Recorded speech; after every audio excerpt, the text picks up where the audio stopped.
Richard Carlson. This is the story, the fantastically true story of Herbert A. Philbrick, who for 9 frightening years did lead 3 lives. Average citizen, high-level member of the Communist Party, and counter-spy for the Federal Bureau of Investigation. For obvious reasons, the names, dates, and places have been changed, but the story is based on fact. In a moment, you'll see an enemy specialist at work on a secret mission vital to communist sabotage plans.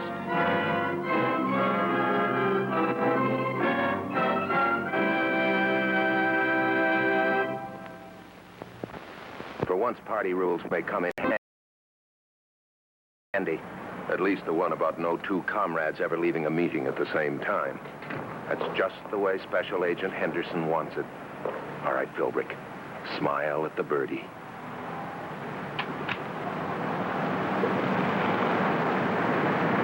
Just got a good shot of Herb. Good. He might need it someday to prove that he attended these meetings. Uh-huh. Get set. Here comes another one.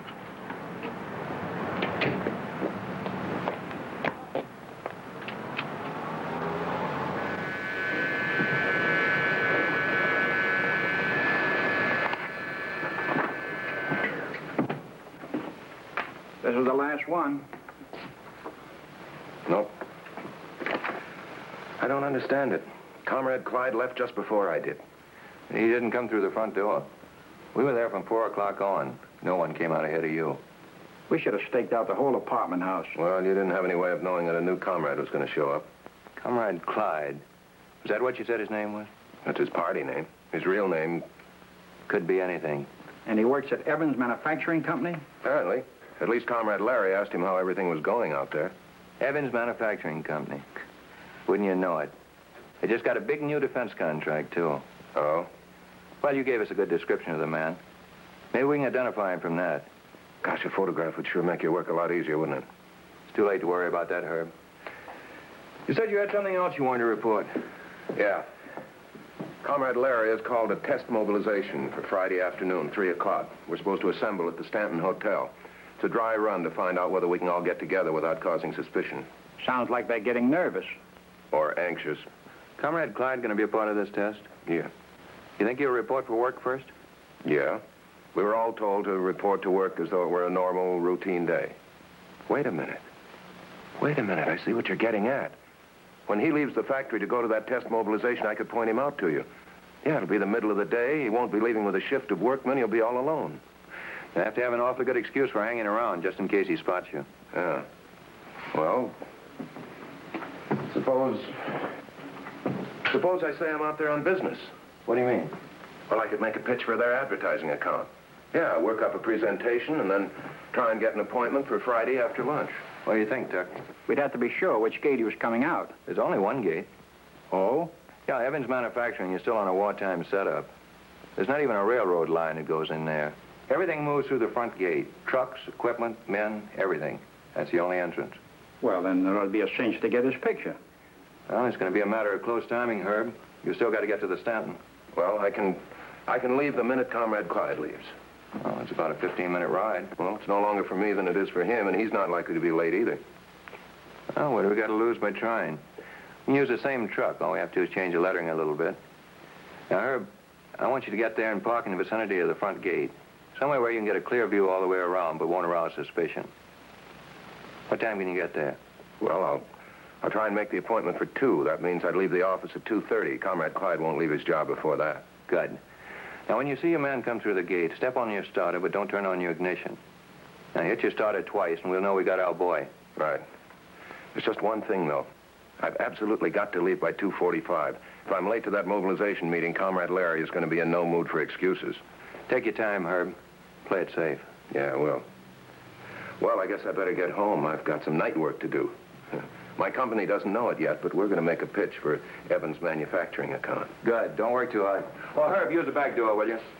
The owner's the only one who knows we're using this studio, but we just soon no one saw you around.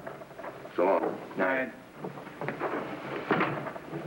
Sometimes I don't understand what makes that guy tick. Philbrick? Yeah. We're FBI agents. This is our job. We get paid for it. His only pay is headaches and grief, and a whole lot worse if he isn't careful. Yet it was his idea. He volunteered. Why? You were in the Navy during the war, weren't you, Tuck? Yeah. How'd you happen to get in? Volunteered. Come on, let's close up shop.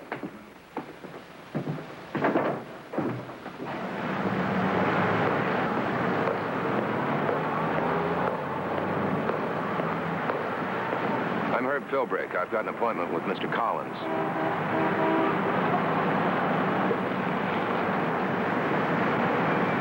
There they are, Philbrick, half an hour early. Well, that's no surprise. Special Agent Henderson has never been late for a contact yet, and chances are pretty good he never will be. The office you're looking for is in back of the assembly line. Sure, you'll be able to find it all right. As a matter of fact, you don't mind not having an escort. You'll get a chance to look the place over.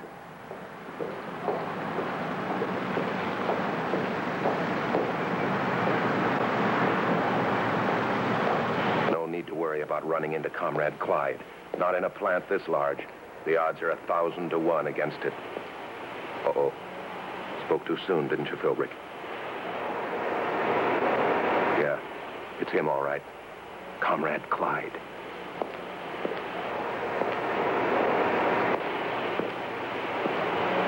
Stay out of his way if you can. Even though you've got a good excuse for being here, there's no point in using it unless you have to.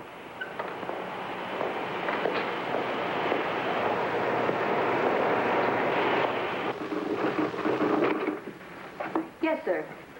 I'm Herb Philbrick. Oh, yes, Mr. Philbrick. Mr. Collins is expecting you, but he's on a long-distance call right now. You wouldn't mind waiting a minute or so. Okay. You're in no hurry. You got lots of time. Collins is going to give you a fast brush off anyway. You had to pull strings just to get to see him. You can't wait too long. Comrade Clyde might take off early. I'm sorry, Mr. Philbrick, but he's talking to the head office, and sometimes... Oh, he's through now. Is Mr. Philbrick out there? Yes, sir. Yes, he's here. I'll send him right in. Go ahead, Mr. Philbrick. Thank you.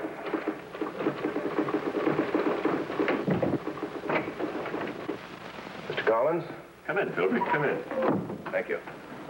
Glad to meet you. Nice to meet you, sir. Did you have a seat? Thank you. I don't know what it is about you advertising boys. You seem to have a sixth sense or something. How do you mean? I was just talking to the president of our company. He was raising Cain about our advertising. Said it was time we turned up something new. Oh? When you made this appointment the other day, I thought it would turn out to be just another routine chat, but under the circumstances, well, let's see what you've got. Oh, well, I do have just some preliminary sketches that I had made up. I thought I'd leave them with you and come back tomorrow and I'd rather go over them while you're here. If there's anything that needs clarification, you're the man to do it. Oh. This isn't what you expected. Any other time, you'd be thankful that you stumbled on a client like Collins. A couple of hours, and you could have this account sewed up. But you haven't got a couple of hours. Must be nearly 2:30 by now. Comrade Clyde may be on his way. You've got to break this off so you can give the signal. 2:25. Maybe he hasn't left yet. What magazines do you recommend for running an ad like this? Well, just the usual trade magazines. I'll send you a list of them tomorrow. Is anything the matter, Philbrick? What do you mean? I thought you'd turn out to be a real live wire. You went to all this work on your own, badgered your way into this appointment. Now you don't seem very anxious to carry through. Well, as a matter of fact, Mr. Collins, something did come up at the office. Some last-minute proofs that I have to go over. I have to be back there by 3 o'clock. I didn't have any idea you'd want to go over these presentations right off the bat. I'm terribly sorry to rush off like this, but... All right, Philbrick, go ahead. Thank you. Thank you. I'll call your secretary in the morning and make another appointment with you. All right.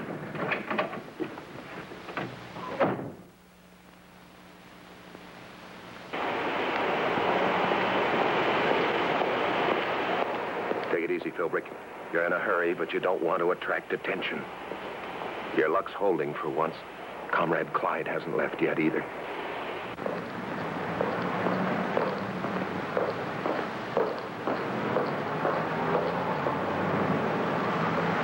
Here comes Herb. Get set.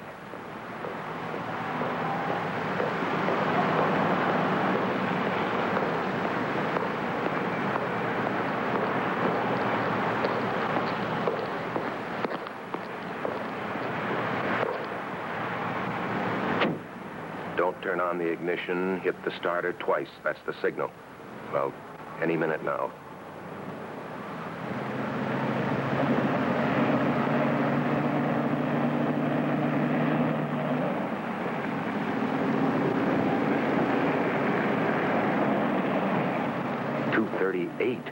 That doesn't give us much time to get to the Stanton Hotel. Hurry up, Comrade Clyde, or we'll both be late. Here comes somebody.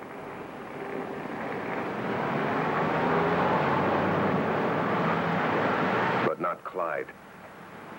2:40. What's happened to him? He wouldn't miss the mobilization. Or would he? Something must be keeping him from leaving. Nothing's happening. You can't wait any longer. You've got to shove off. Sorry, Henderson. No photograph today.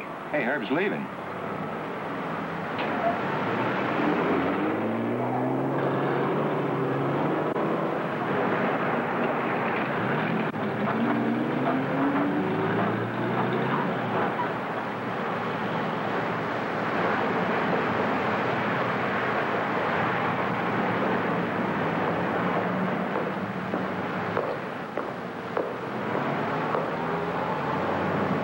Does it, Philbrick? This afternoon, you're an underprivileged mother.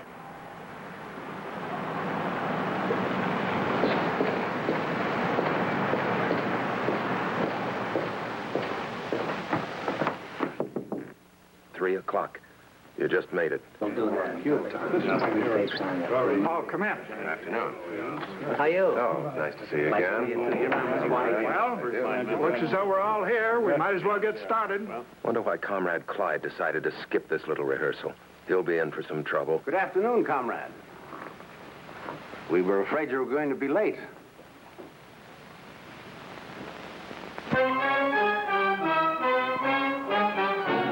In an emergency, the first 48 hours will determine the success or failure of our efforts.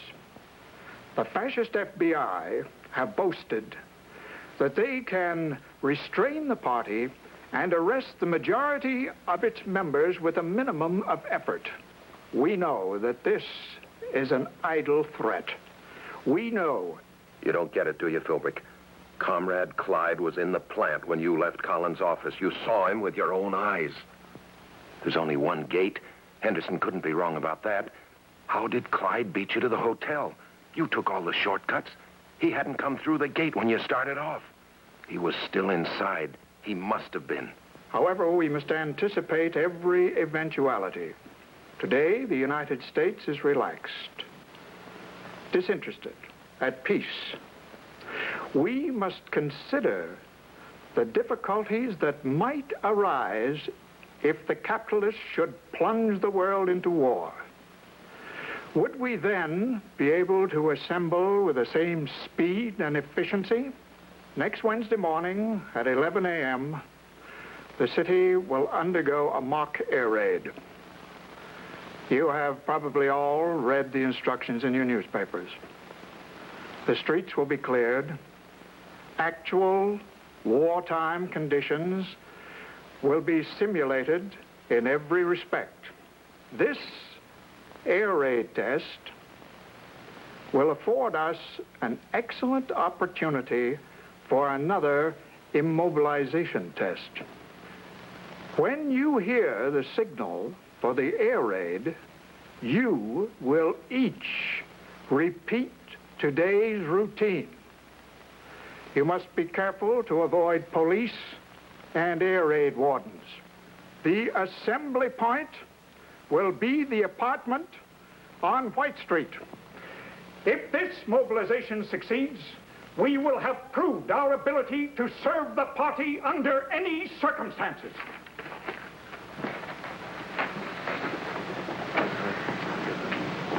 Doesn't sound very good, does it, Philbrick? After what you saw today, there's a good chance the comrades could get together even in wartime. Comrade Clyde managed the disappearing trick right under your nose, and if he can do it, so can some of the others. You've got to look for the answer. You've got to look while you've still got a good opportunity.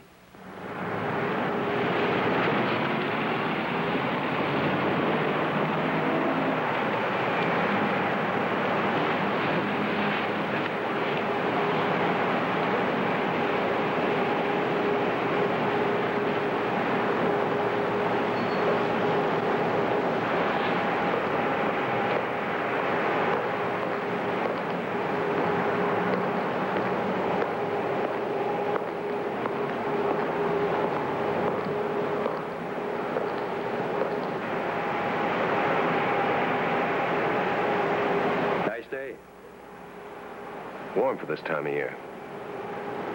Get a look at my magazine while you're waiting? Thanks.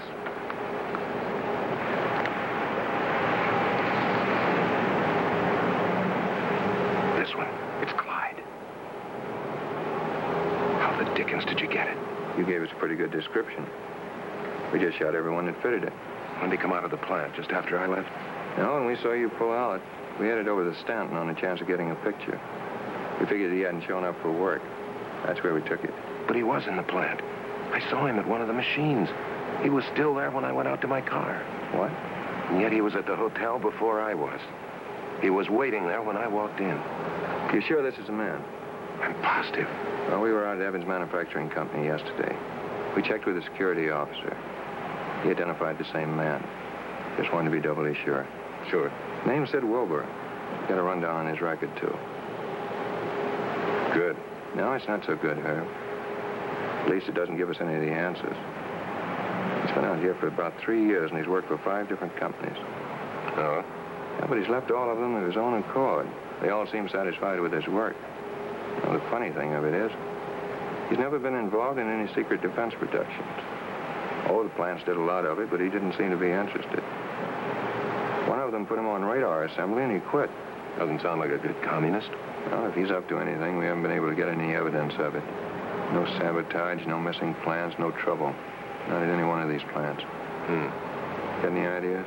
He must be doing something for the party. Yeah, but what? We could put a man in the plant to keep an eye on him. But from the way I've got things figured out, it's about time for him to change jobs again. I sure would like to know how he got to that hotel before I did. You don't suppose there's any connection, do you? Connection? Between that and whatever he's up to in the plant. It's a possibility, of course, Herb. But the way I've got it figured was that he gave us the slip. You know, the way he did at the apartment a week ago. Yeah. We're having another mobilization during the air raid test next Wednesday. Oh? I've got to see Mr. Collins again anyway. I didn't expect it to, but that presentation I worked up has caused some interest. Good. If I'm in the plant during the air raid test, maybe I can just keep an eye on Comrade Clyde. Might find out something. He might get wise. He didn't see me last time. I'll be careful. Well, as long as you're going out there anyway. Oh, I see they finished my car. I'll expect a report from you Wednesday, then. All right.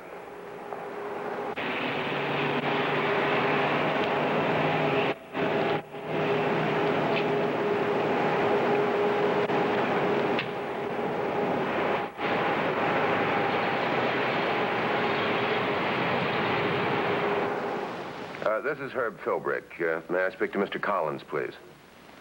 Thank you. Hello, Mr. Collins. I'm fine, thank you. I was wondering if we could get together again. Good. Could we make it on Wednesday? Oh. No, it's just that Wednesday was a good day for me, but if you're not going to be available... All right, fine, Mr. Collins. Thursday at 10 o'clock. Thank you. Well, that's that. If he won't see you on Wednesday, you can't do anything about it. You might as well tell Henderson he'll have to try something else. Philbrick. Oh, yes, Mr. Collins. Sorry to be so indefinite, Philbrick, but my secretary just reminded me of the air raid test Wednesday. I don't want to be running into town during the raid, so I'm changing my schedule. If you'd still prefer to get together then, no reason why we can't. What time's good for you? Fine. Fine, I'll see you then. Well, thank you very much for calling back, Mr. Collins. Right, see you on Wednesday. Bye.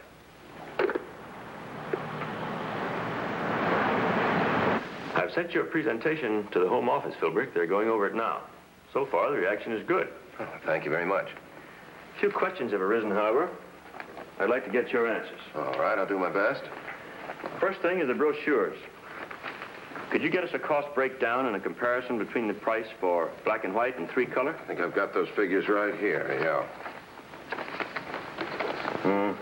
It's been our experience that color adds... What's that? Well, it must be the air raid drill. Oh, yes, I almost forgot. After all our talk about it, too, we'd better head for the shelter. I'm supposed to set an example for the other employees. All right. That can wait, Miss Bacon. You better come along. Yes, Mr. Collins. I'll be just a second. I forgot my briefcase. You can't go out with Collins, or you won't be able to keep your eye on Clyde.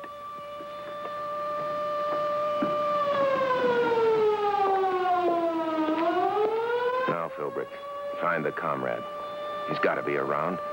You know he'll be at the mobilization. Follow him. You got to find Comrade Clyde to be able to follow him.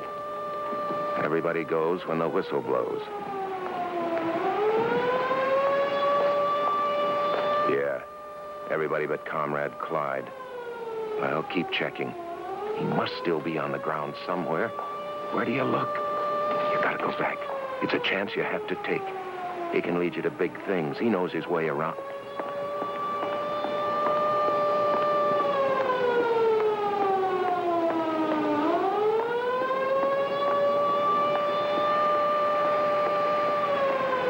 Okay, comrade. You're running interference.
Storm drain pipe large enough for a man to walk through. Starting to make sense, isn't it, Philbrick? Comrade Clyde has discovered a secret route in and out of Evans Manufacturing. Probably leads to a gully on the other side of the fence. But you haven't got time to find out. You're due at Comrade Larry's apartment as fast as you can get there. Too bad you have to run out on Mr. Collins again. It isn't very good business, but it's good communism. I felt that way about it all along. You're not surprised to see Comrade Clyde. Not this afternoon. His disappearing trick is easy once you know how it's done. 28 minutes. Our target time was 30. Very good, comrades. You had no trouble getting here? Not a bit. Comrade Clyde? None whatever. And there's no reason for you to go on working at the Evans plant. You be prepared to take another job next week. Yes, comrade. At the end of the meeting, you will prepare a detailed plan of the factory showing the sabotage entrance that you discovered. Sabotage entrance. It all makes sense now, Philbrick. That's Comrade Clyde's job. To find ways of getting into key defense plants. And then if there's an emergency, every factory where he's been employed would be vulnerable to sabotage. No wonder he doesn't do anything suspicious. No wonder he's a good worker. He's working on something big. Seems almost impossible, Herb. He found a loophole in every factory he ever worked in. Now, over at Johnson Aircraft, it was a power cable. They brought them through a circuit which was large enough for a man to crawl through. Then over at Barclay Jet, the plant is fenced on 3 sides, and on the other side there's a river. The river was dry 3 months out of the year.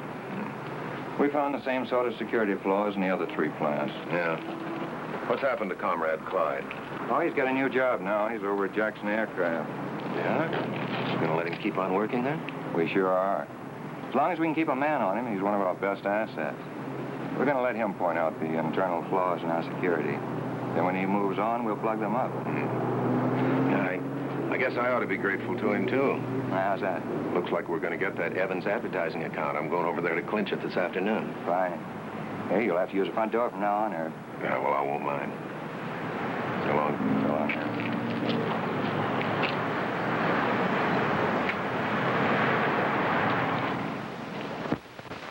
Once the activities of Comrade Clyde were exposed, an intensive tightening of the security of all defense plants was made possible.